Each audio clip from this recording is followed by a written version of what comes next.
Welcome, everyone, and thank you for joining me. Today, we need to have a very real, very honest conversation about something that impacts nearly all of us, yet remains completely shrouded in mystery by the very institutions that control it. We are going to unpack the invisible mechanics of consumer debt. Have you ever stopped to think about how seamless it is to spend money today? You see something you want, you pull out a small piece of plastic, or maybe you just tap your phone against a glowing terminal and you walk away with your prize. The friction of parting with your hard-earned wealth has been engineered entirely out of existence. But behind that effortless convenience lies a mathematical engine that is running constantly in the background, and for millions of people, it is running entirely in the wrong direction. Let's start with a concept you have likely heard praised as the ultimate secret to building wealth: compound interest. Financial gurus love to talk about how compound interest is the eighth wonder of the world. They tell you to invest early, let your money make money, and watch as your wealth snowballs over the decades. But what happens when that exact same mathematical principle is flipped upside down? When you carry a balance on a credit card, you are experiencing the dark side of compounding. Instead of your money working tirelessly for you while you sleep, your debt is working tirelessly against you. The interest generates its own interest. The snowball is still rolling, but it is rolling directly downhill, gaining mass and momentum, and it is aimed squarely at your financial future. This brings us to one of the most brilliant and devastating psychological tricks in the entire modern financial playbook. I am talking about the minimum payment. When your statement arrives in your inbox each month, that minimum payment figure sits there looking incredibly reasonable. It feels like a lifeline.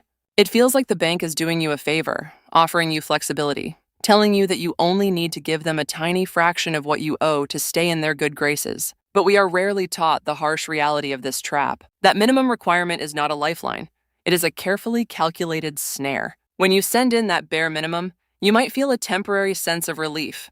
But the reality is that the vast majority of those funds are being swallowed up instantly by interest charges. You are essentially just paying the bank for the privilege of keeping your debt alive. The actual principal, the original amount you borrowed, barely shrinks at all. Think about the real-world consequences of this math. Imagine you decide to treat yourself to a nice vacation, or perhaps you buy a new television for your living room. You swipe the card, you bring the item home, and you decide to just pay the minimums. By the time that single purchase is finally paid off, you will have spent years, and in many cases, decades, chained to that specific transaction. That television will have been obsolete and thrown in a landfill long before you have actually finished paying for it. And because of the relentless nature of compound interest, that original price tag will have doubled or even tripled. You are sacrificing years of your future labor to pay for a fleeting moment of past consumption. This is not an accident. The entire financial ecosystem is brilliantly, almost ruthlessly optimized for a very specific type of consumer. The system is designed from the ground up for the person who understands exactly enough to swipe the card, tap the phone, and desire the product, but not quite enough to map out the mathematics of their debt. They want you focused on the shiny reward and the manageable monthly payment, precisely because they do not want you looking at the amortization curve. If consumers truly understood how an amortization schedule works, if they could clearly visualize the steep, punishing trajectory of interest heavily front-loaded against their payments, the entire credit card industry would fundamentally change overnight. But the math is intentionally obscured behind complex terms and conditions, abstract percentages, and a user experience designed to make spending thoughtless. The less you understand about the trajectory of your debt, the more profitable you become.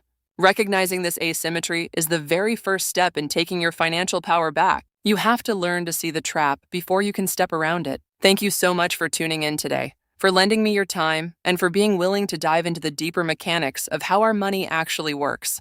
If you found this breakdown valuable, please make sure to subscribe, leave your thoughts in the comments below, and share this with someone who needs to hear it. Stay curious, stay informed, and I will see you in the next one.